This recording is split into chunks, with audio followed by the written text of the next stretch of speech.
Hello students, good morning, good evening, good afternoon. जब भी जिस टाइम में इस वीडियो को देख रहे हैं उसके हिसाब से होप्स आप लोग बहुत अच्छे होंगे और मैं भी बहुत अच्छा हूँ। माई सेल्फ से मैं देवदत्त स्वाई, मैं कई सालों से एसएफएम पढ़ा रहा हूँ यहाँ पे।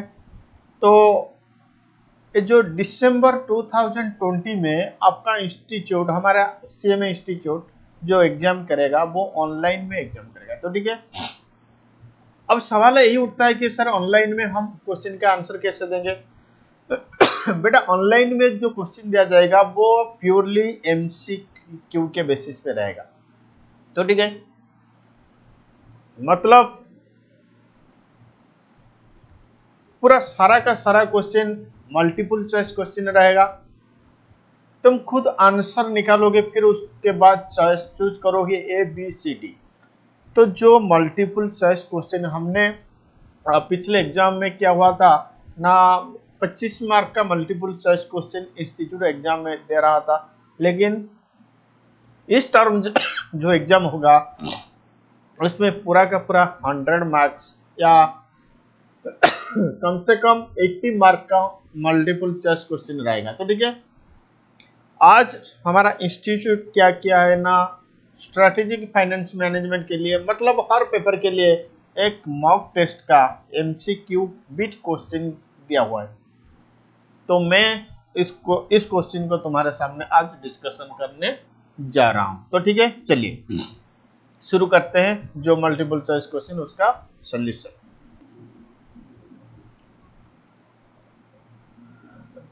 देखो, ये जो मल्टीपल चॉइस क्वेश्चन का सॉल्यूशन तुम दोगे, एक चीज याद रखो, इसके लिए तुम्हें पूरा एकदम कॉन्सेप्चुअल नॉलेज चाहिए। अगर कॉन्सेप्चुअल नॉलेज नहीं होगा तो मल्टीपल चॉइस क्वेश्चन का आंसर देना तुम्हारे लिए बहुत प्रॉब्लम हो जाएगा। तो मैं मेरे यूट्यूब चैनल के जरिए में तुम्हें पूरा सारा का सारा एसएफएम पेपर का एनालिसिस दे दूंगा। तो ठीक है, चलो। तो आगे बढ़ने से पहले मैं आप लोग को यही कह रहा हूं कि इस वीडियो को ज़्यादा से ज़्यादा शेयर करो, क्योंकि मैं यही चाहता हूं कि मेरा ये वीडियो इंडिया का सारे सीएमए स्टूडेंट के पास पहुंचना चाहिए। तो ठीक है, फिर अगर मेरे चैनल को आप सब्सक्राइब नहीं किए हो तो काइंडली सब्सक्राइब कर दीजिए। ज़्यादा एसएफएम क्लास कॉन्सेप्चुअल क्लासेस के लिए आप मेरा एक मोबाइल एप्लीकेशन डीएस वर्चुअल, इसको प्ले स्टोर से डाउनलोड करो। एसएफएम का ज़्यादा कॉन्सेप्ट क्लास मिल जाएगा वहाँ पे। ठीक है, चलो शुरू करते हैं। देखो, पहला क्वेश्चन रीड करो, पहला क्वेश्चन रीड करो। ये limited has an EPS of 3 last year. Last year मेरा ईपीएस 3 था, तो इसको मैंने बोल दिया कि EPS 0 3 and it paid out 60% of earning। तो पे आउट रेशियो कितना, 60%। बोलो, डीपीएस हो जाएगा ईपीएस इंटू पे आउट रेशियो। डीपीएस का फॉर्मूला क्या होता है, ईपीएस इंटू पे आउट रेशियो। तो बोलो, ईपीएस कितना, 3 इंटू 60%, इसका मतलब 3 इंटू 60% 1.8। ठीक है, तो ये जो डीपीएस, ये डीपीएस 0 होगा, क्योंकि लास्ट ईयर का ईपीएस इंटू पे आउट रेशियो लास्ट ईयर का डीपीएस ही आएगा ना। तो ये मेरे लिए डीपीएस 0 मतलब D0। फिर क्या बोला, dividend in the long term is expected to be grow 6%, मतलब growth rate G is equal to 6%।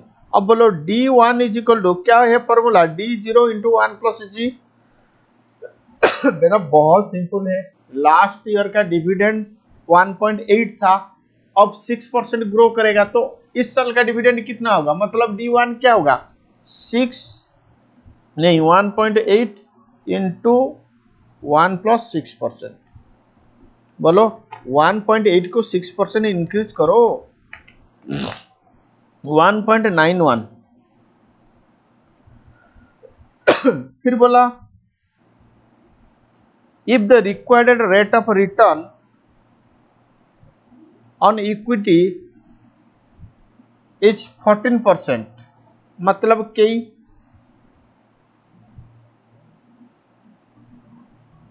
Calculate the PE ratio. क्या कैलकुलेट करो, पीई रेशियो। तो ठीक है चलो, PE ratio is equal to price, मतलब प्राइस अर्निंग रेशियो। तो price earning ratio is equal to price, price का मतलब क्या होगा एमपीएस डिवाइड बाई ईपीएस।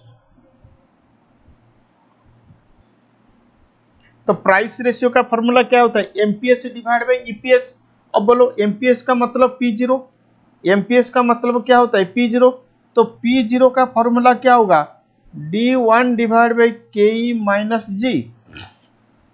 तो P0 का फॉर्मूला होगा D1 divide by KE minus G। तो बोलो P0, P0 का मतलब एमपीएस, P0 का मतलब क्या है एमपीएस। तो एमपीएस मतलब P0, P0 का फॉर्मूला होता है D1 divide by KE minus G। बोलो और D1 कितना 1.91 डिवाइड बाई KE कितना KE 14% माइनस G कितना 6% is equal to 1.91 divide by 8% is equal to 1.91 divide by 8% 23.87।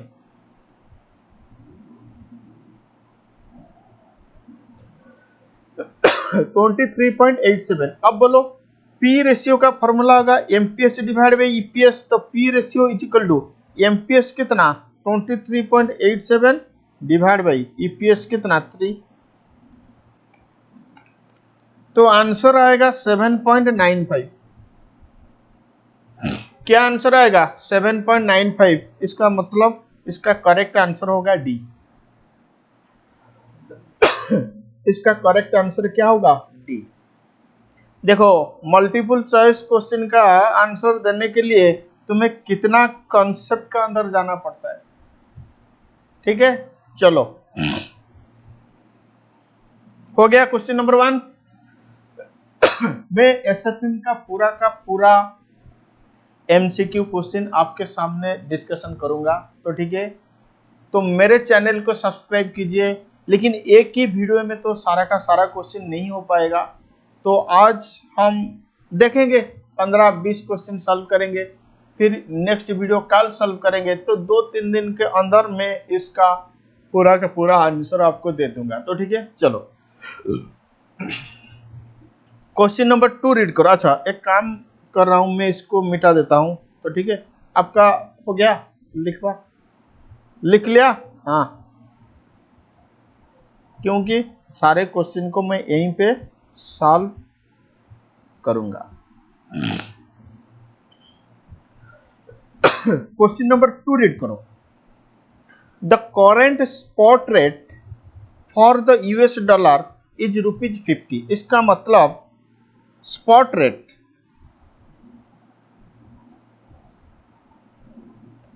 Rupees per dollar 50।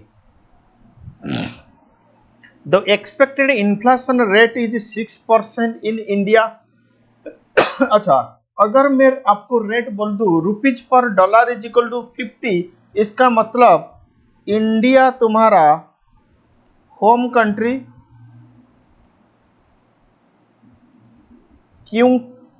क्योंकि जो न्यूमरेटर वाला करेंसी होता है वो हमेशा होम कंट्री का करेंसी होता है, जो डिनोमिनेटर वाला करेंसी होता है वो हमेशा फॉरेन कंट्री का करेंसी होता है। तो ठीक है इसका मतलब डॉलर तुम्हारे लिए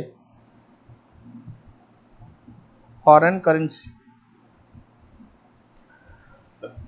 ठीक है the expected inflation rate is 6% in India. तो बोलो होम कंट्री इन्फ्लेशन कितना 6% एंड 2.5% इन द यूएसए। तो फॉरेन कंट्री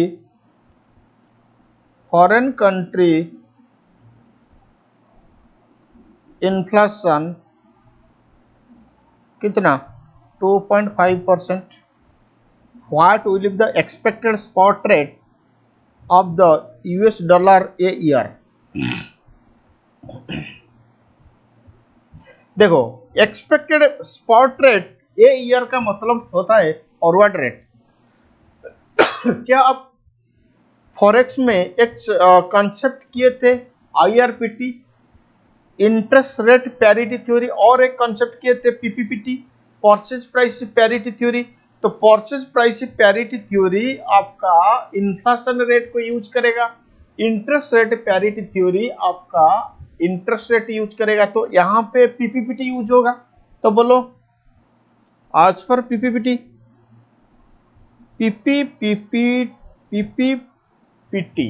के हिसाब से forward rate home currency per unit of foreign currency divide by spot rate home currency per unit of foreign currency is equal to 1 plus inflation home country divide by 1 plus inflation foreign country. ठीक है, चलो forward rate नहीं पता हमें, तो forward rate rupees per dollar divide by spot rate rupees per dollar बोलो कितना 50 is equal to 1 plus home country का इन्फ्लेशन कितना, होम कंट्री का inflation 6% divide by 1 plus foreign country का इन्फ्लेशन 2.5%।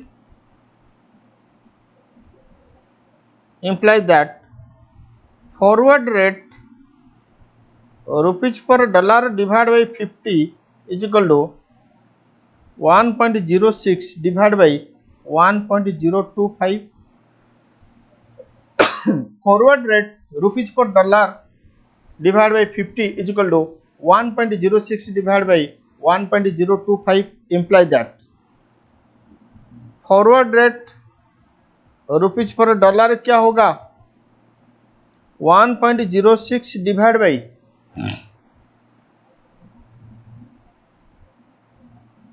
1.025 इंटू 50। बोलो कैलकुलेशन करो 1.06 divide by 1.025 into 50 51.71। It means the correct answer will be A। बोलो correct answer क्या होगा A। Are you getting the point, yes or no? Okay आप जानते हैं इस टर्म आपके पास एक गोल्डन चांसेस या गोल्डन अपॉर्चुनिटी है कि out of 100 you can score 100, क्योंकि लॉन्ग क्वेश्चन में फुल मार्क्स नहीं आने का चांसेस ज़्यादा है, लेकिन शॉर्ट क्वेश्चन अगर होता तो 100 से 100 मार्क तुम रख पाओगे। हम लोग का नसीब इतना अच्छा नहीं था कि जब हम एग्जाम दे रहे थे 100 मार्क का शॉर्ट क्वेश्चन नहीं आया था। तो ठीक है, तो इस टर्म तुम खुद को पब्लिसिटी करने के लिए, मतलब पूरा का पूरा इंस्टीट्यूट का आइकन बनने के लिए एक गोल्डन अपॉर्चुनिटी है, और बहुत मतलब सफिशिएंट टाइम है। प्रैक्टिस करो। शॉर्ट क्वेश्चन के लिए तुम्हें कॉन्सेप्चुअल नॉलेज चाहिए और कुछ नहीं चाहिए। शॉर्ट क्वेश्चन के लिए तुम्हें कॉन्सेप्चुअल नॉलेज चाहिए और कुछ नहीं चाहिए। तो ठीक है, देखो अब बहुत इंटरेस्टिंग लगेगा शॉर्ट क्वेश्चन सॉल्व करने के लिए, मुझे तो बहुत इंटरेस्टिंग लगता है।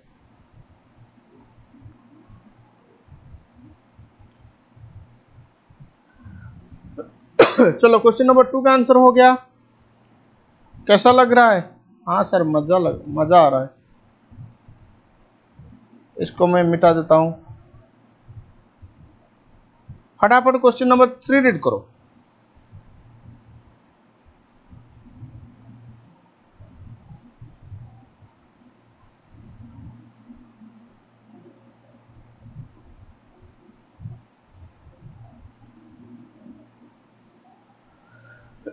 रीड करो फटाफट क्वेश्चन नंबर 3।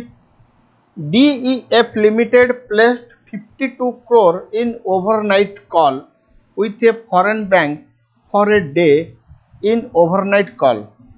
आप बोलेंगे सर ये क्या बोल दिया, ये 52 करोड़ पता है लेकिन ओवरनाइट कॉल क्या होता है, foreign bank for a day in overnight call क्या होते हैं। बेटा पहले क्वेश्चन को पढ़ो फिर बाद में मैं समझा दूंगा, ये मेरे जिम्मेदारी। तो ठीक है चलो। DEF Limited placed 52 crore in overnight call with a foreign bank for a day in overnight call, full stop. The call ruled at 5.6% per annum. What is the amount it would receive from the foreign bank the next day? देखो इसका answer बहुत simple है, एकदम आसान भाषा में समझिए। ठीक है, तुमने 52 करोड़ एक दिन के लिए इन्वेस्टमेंट किया है, तुम 52 करोड़ एक दिन के लिए इन्वेस्टमेंट किया, एक साल का इंटरेस्ट रेट 5.6%, तुम्हें एक दिन में कितना इंटरेस्ट मिलेगा, तो एक दिन के बाद तुम्हें प्रिंसिपल प्लस इंटरेस्ट मिलेगा। ठीक है चलो लिखो, इसका आंसर बहुत सिंपल है, लिखो मैं समझा रहा हूं, लिखो अमाउंट डिपॉजिटेड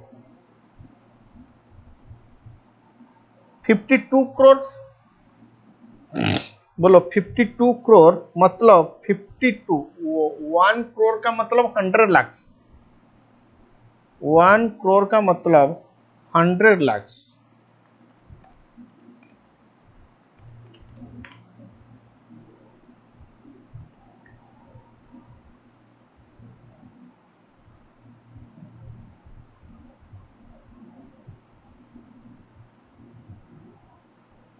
हाँ 5200 ऑफ 20 फिर 30, तो amount deposited 55,200 lakhs। Interest for 1 day, interest for 1 day कितना, 52000000 इंटू 5.65% इंटू 1 डिवाइड बाई 365, 5.65%। इसका इंटरेस्ट आ रहा है 80,493। अब बोलो maturity value is equal to amount deposited, maturity value is equal to amount deposited plus interest is equal to 52000000 plus 8493 is equal to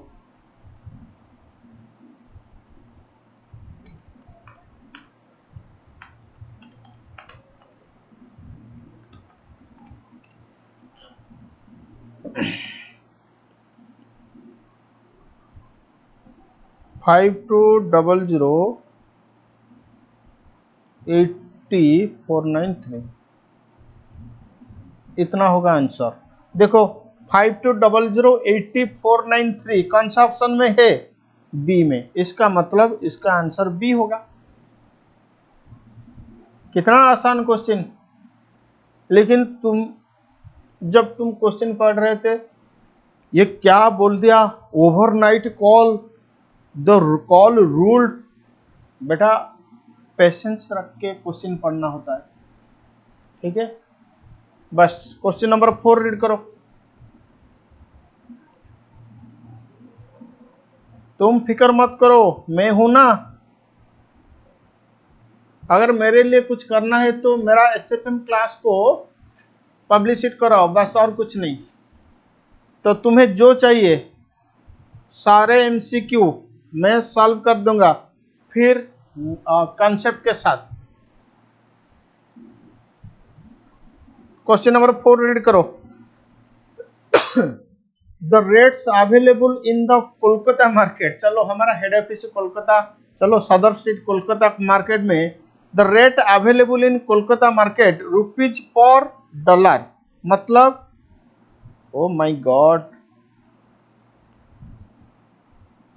चलो कौन सा colour ले लूं, हाँ कलर चेंज कर दो, बोलो ये क्या, स्पॉट रेट, ठीक है स्पॉट रेट कहाँ पे, कोलकाता में, रुपीज पर डॉलर। हाँ एक इंपॉर्टेंट अनाउंसमेंट दे रहा हूं,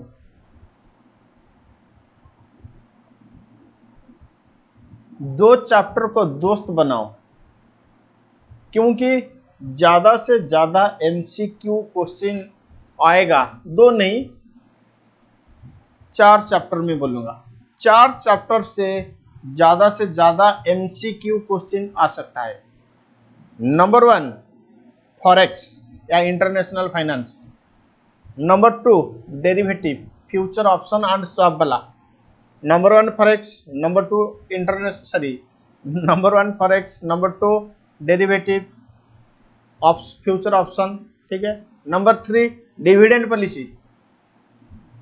पॉलिसी, नंबर 4 पोर्टफोलियो मैनेजमेंट, और ये सबका बाप कौन है, time value of money. Time value of money नहीं है तो कुछ भी चैप्टर नहीं होगा, तो time value of money, dividend policy, portfolio, derivatives and forex, ये 5 चैप्टर को पूरा एकदम कंसेप्चुअली प्रैक्टिस करो, डेफिनेटली तुम्हारा एसएफएम में 100 रहेगा आउट ऑफ 100। क्या मेरे बात समझ में आ रहा है? हाँ, अगर मेरे से कुछ मदद चाहिए तो बोलो, मेरा नंबर 8260839219, इस नंबर पे तुम कॉल भी कर सकते हो, डाउट भी पूछ सकते हो, लेकिन मुझे चाहिए तुम्हें, मैं यही चाहता हूं कि तुम एसएफएम में 100 से 100 मार्क्स स्कोर करो। अगर एसएफएम में 100 से 100 रहा तो एक बार मुझे बोलना, मैं तुम्हें फेलिसिटेशन करने के लिए आऊँगा तुम्हारे घर को, लेकिन है हिम्मत 100 स्कोर करके दिखाओ, ठीक है। चलो सर, हम ज़्यादा एक्साइटेड हो चुके हैं, और एक्साइटमेंट मत कीजिए, समझाइए। स्पॉट रेट कोलकाता में रुपीज पर डॉलर 46.75, चलो कोलकाता में पाउंड पर डॉलर रुपीज 0.5285। अच्छा, ये तुम्हारा बीड रेट, फिर 46.78 तुम्हारा ask rate, this is your bid rate, फिर 0.5286 इज योर आस्क रेट। क्या बोला? An importer requires pound, Indian importer requires pound, तो इंडियन इंपोर्टर के लिए कौन सा रेट चाहिए? Rupees per pound. बोलो, this is rupees per dollar, this is dollar per pound. क्या rupees per dollar and dollar per, rupees per dollar, this is pound per dollar. क्या rupees per dollar and pound per dollar, ये दोनों को use करके तुम्हें rupees per pound नहीं मिलेगा? बेटा हाँ, जरूर मिलेगा। बोलो, रुपीज पर पाउंड क्या होगा? Rupees per dollar into dollar per pound, इसको मल्टीप्लाई करो। Rupees per pound is equal to rupees per dollar into dollar per pound. फिर बोलो, इंडियन क्या क्या क्या क्या इंपोर्टर।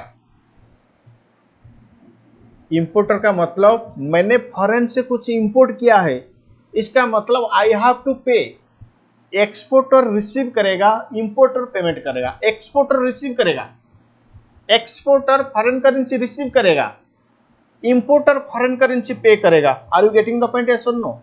बोलो। इंपोर्टर फॉरेन करेंसी पे करेगा, इसका मतलब देखो, मैं इंपोर्टर, मैं फॉरेन करेंसी पे करूंगा, इसका मतलब मुझे फॉरेन करेंसी बाय करना है, क्योंकि मैं अपना बैंक से फॉरेन करेंसी बाय करके पे करूंगा। तो मैं अपना बैंक से फॉरेन करेंसी बाय करूंगा, इसका मतलब मेरा जो बैंक है मुझे फॉरेन करेंसी सेल करेगा। बैंक अगर फॉरेन करेंसी सेल करेगा तो आस्क रेट लगेगा। कौन सा रेट? Ask rate. तो हमें चाहिए आस्क रेट। हमें क्या चाहिए? Ask rate. बोलो। Rupees per dollar, rupees per dollar ask rate क्या है? This is ask rate 46.78 into this is pound per dollar, ये बीड, ये आस्क। अगर डॉलर पर पाउंड करोगे तो ये क्या हो जाएगा? 1/0.5286, 1/0.5285, क्योंकि जब इनडायरेक्ट कोड को कन्वर्ट करते हैं तो बीड आस्क चेंज हो जाता है, मतलब 1/आस्क 1/बीड हो जाएगा। अब बोलो, this is your bid rate, this is your ask rate, तो इंटू 1/0.5285 होगा। बोलो क्या रेट आ रहा है? 46.78 इंटू 1/0.5285।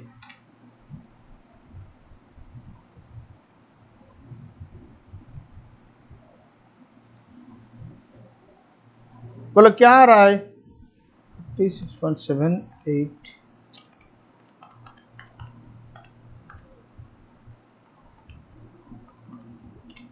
88.51।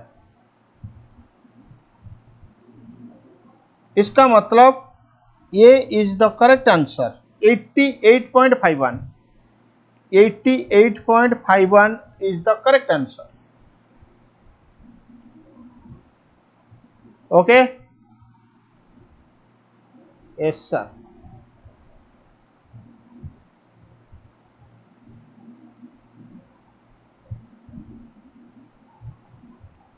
आज मैं ज्यादा क्वेश्चन सॉल्व नहीं करूंगा, क्योंकि एक्चुअली क्या हो रहा है ना, अभी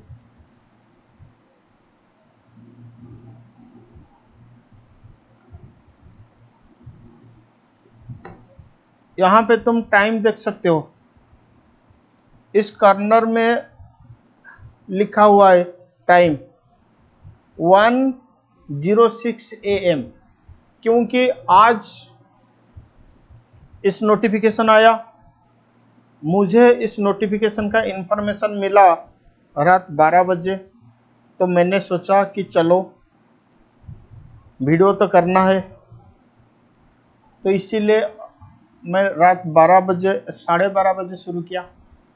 तो आज मैं 5, 6 या 10 क्वेश्चन सॉल्व करूंगा पक्का। कल अगले वीडियो में रिमेनिंग क्वेश्चन का आंसर दे दूंगा। तो ठीक है, चलो 4 नंबर का क्वेश्चन हो गया। क्वेश्चन नंबर 5 देखो, रीड करो। A limited an export customer who relied on the interbank rate. A limited an export customer, interbank rate क्या है? Interbank rate rupees per dollar 46.50,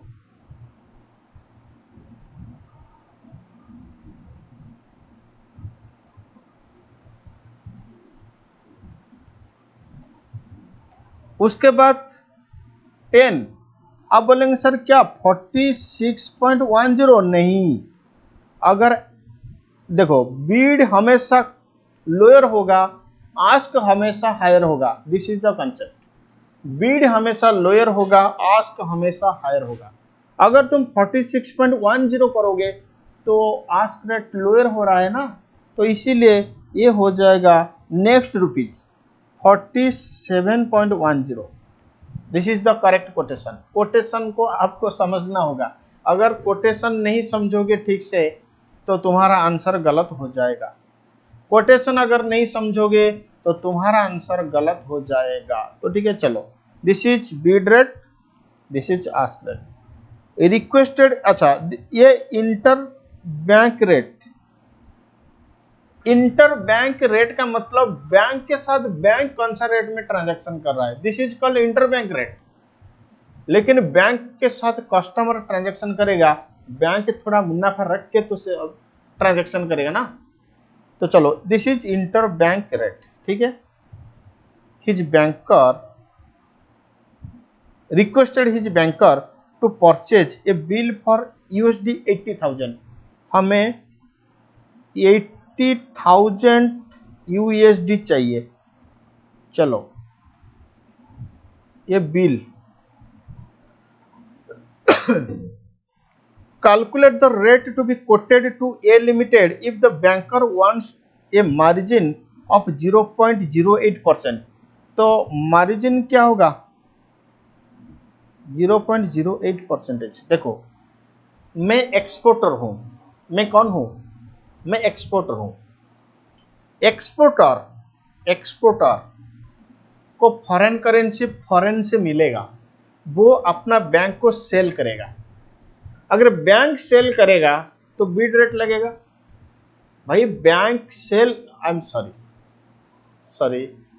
और एक बार समझो। मैं कौन हूं, मैं एक्सपोर्टर हूं। मुझे फॉरेन करेंसी कहां से मिलेगा, फॉरेन से मुझे फॉरेन करेंसी मिला, मैं बैंक को सेल करूंगा, मतलब बैंक बाय करेगा फॉरेन करेंसी मेरे से। अगर बैंक बाय करेगा तो बीड रेट लगेगा।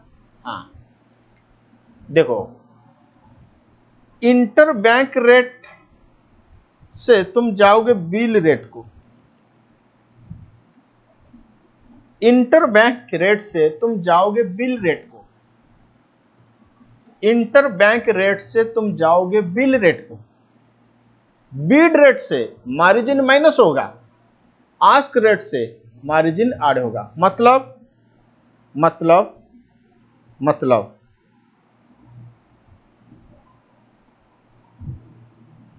Inter bank rate bid minus margin is equal to bill bid. इस रूल को लिखो, inter bank rate bid minus margin is equal to bill bid. Inter bank rate ask plus margin is equal to bill ask, ठीक है। तो importer के लिए bid rate calculation होगा, exporter के लिए आस्क रेट कैलकुलेशन होगा। इंपोर्टर के लिए बीड रेट कैलकुलेशन होगा, एक्सपोर्टर के लिए आस्क रेट कैलकुलेशन होगा। क्यों? क्योंकि लॉजिक मैंने तो अभी समझाया ना, मैं एक्सपोर्टर हूं, मुझे फॉरेन करेंसी फॉरेन से मिलेगा, मैं अपना बैंक को सेल करूंगा, बैंक मेरे से फॉरेन करेंसी बाय करेगा, तो बैंक बाय करेगा तो बीड रेट लगेगा, बैंक सेल करेगा तो आस्क रेट लगेगा। चलो बोलो, यहां पे क्या होगा कैलकुलेशन, 46.50 माइनस 0.08%। किसका? 46.50 का। तो 46.5 minus 0.08%, 46.46 is the correct answer. देखो 46.46 है क्या? हाँ, तो answer will be C, answer will be C.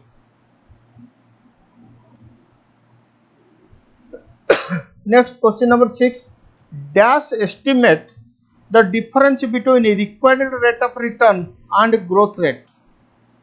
Dash estimate the difference between required rate of return and growth rate, इसका आंसर होगा dividend yield ratio, dividend yield ratio.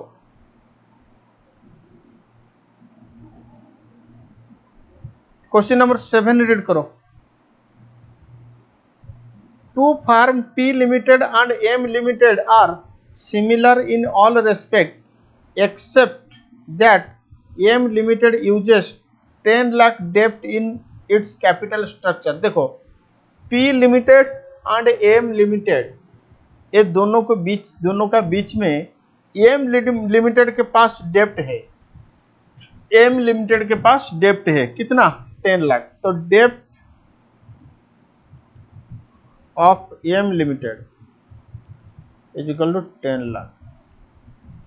तो M limited हो जाएगा मेरा लीवर्ड फार्म, जिसका capital structure में डेप्ट होगा उसको लीवर्ड फार्म कहते हैं। इफ यू हैव डेप्ट in your capital structure then the firm will be called as levered firm. जिसका कैपिटल स्ट्रक्चर में डेप्ट नहीं है उसको ऑन लीवर्ड फार्म कहते हैं। क्या, ऑन लीवर्ड फार्म, इसका मतलब levered firm, M limited is levered firm. If the corporate tax rate for this firm 40, तो टैक्स रेट कितना, 40%। Calculate the value of M limited,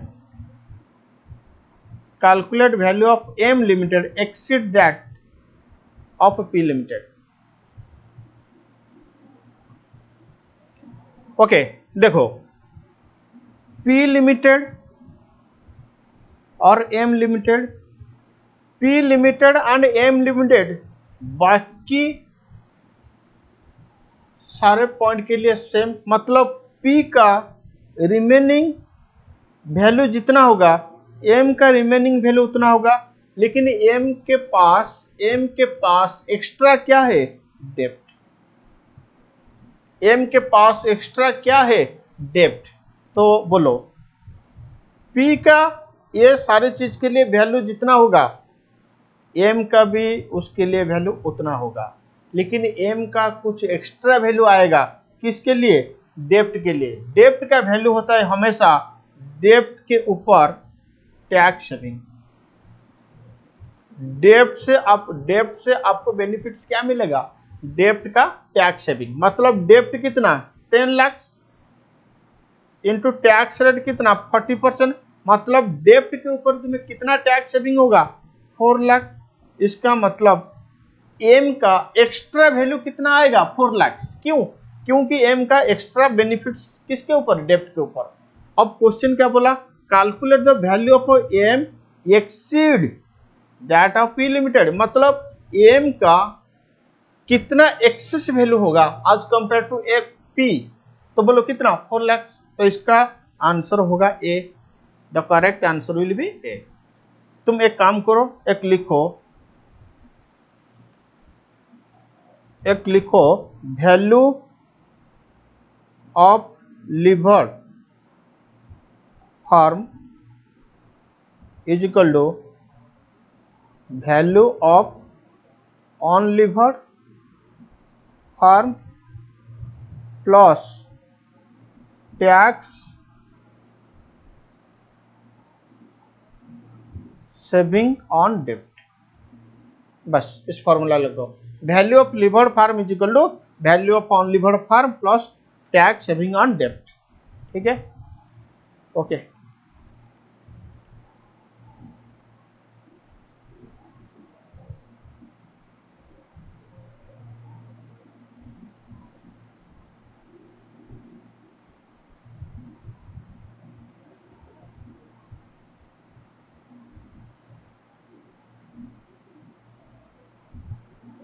question number 8 read करो।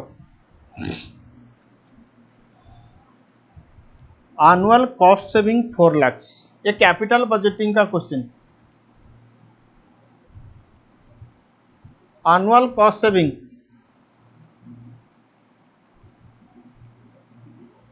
Cost saving हमेशा inflow होता है, कितना 4 lakh. Life 4 साल। Cost of project, initial investment कितना 1142,000। Pay back period pay back period is equal to initial investment divide by annual inflow.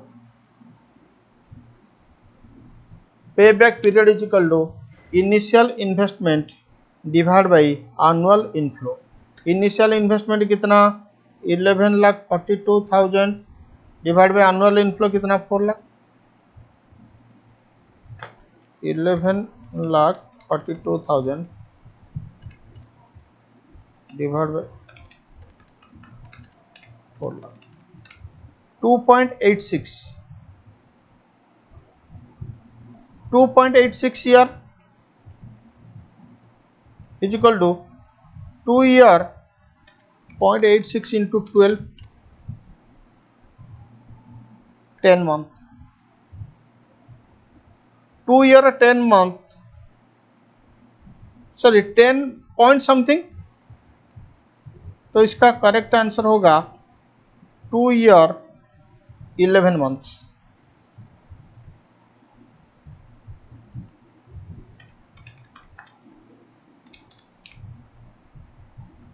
Two year 10 month 10 days हो रहा है आंसर। तो 2 ईयर 10 मंथ 10 डेज को हम 2 ईयर 11 मंथ ही बोलेंगे। इसका मतलब B is the correct answer. Question number 9 read करो। क्वेश्चन नंबर 9 रीड करो। There are 4 investments X, Y, Z, U. Standard deviation, expected net present value. Which investment is risk? देखो तुम compute करो standard deviation divide by NPV. ये क्या होगा? Risk पर unit of NPV. मतलब 1 रुपीज का यूनिट का 1 रुपया एनपीवी के लिए रिस्क कितना।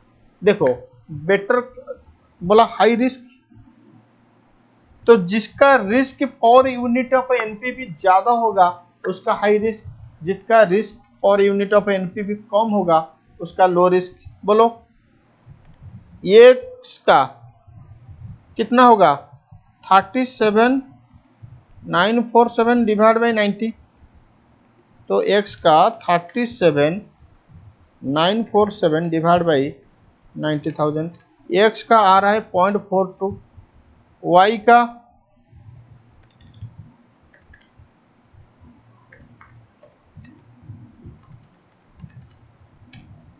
0.42, z का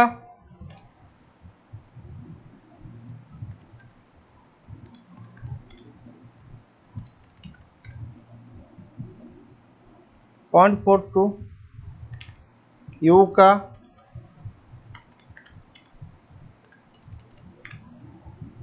0.47। जिसका ज्यादा होगा उसका high risk. Answer will be U. Correct answer will be D.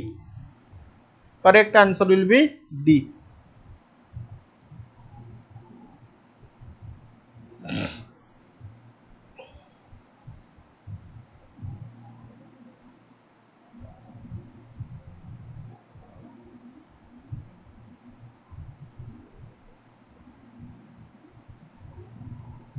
Question number 10 आज के लिए लास्ट क्वेश्चन। बाकी नेक्स्ट वीडियो में रिमेनिंग क्वेश्चन में सॉल्व कर दूंगा। तो ठीक है। The spot rate of US dollar, तो rupees per dollar spot rate कितना 65, forward rate rupees per dollar, this is spot rate, this is forward rate 65.9। Annualised premium, annualized premium, बोलो premium का फॉर्मूला क्या होता है, forward rate minus spot rate divide by spot rate into forward period, नहीं into 12 divide by forward period into 100 equal to forward rate कितना 65.9 minus spot rate कितना 65 divide by 65 into 12 divide by 4 forward period 4 into 100। देखो कितना आ रहा है 65.9 minus 65 divide by 65 into 12 divide by 4, 2.37।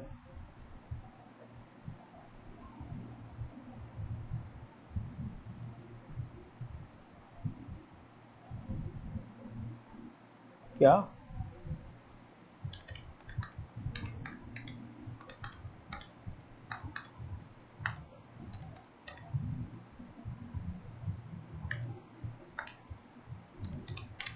Sorry 4.2, A is the correct answer, 4.2 is the correct answer।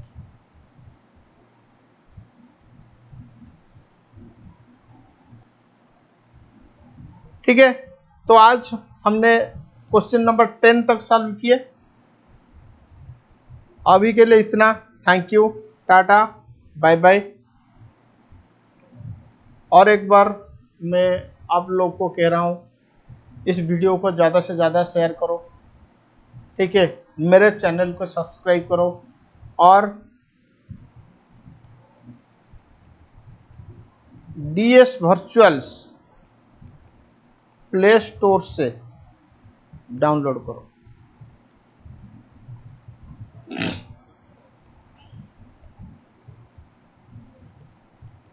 8260839219 पे number पर WhatsApp करो, तुम्हें कौन सा चैप्टर, कौन सा क्लास, कौन सा टॉपिक चाहिए, मैं उसके ऊपर वीडियो बना के DS वर्चुअल में दे दूंगा फ्री ऑफ कॉस्ट में, लेकिन DS वर्चुअल को इंस्टॉल करना पड़ेगा, ठीक है। और दोस्त को शेयर भी करो DS virtual. Thank you, tata, bye bye.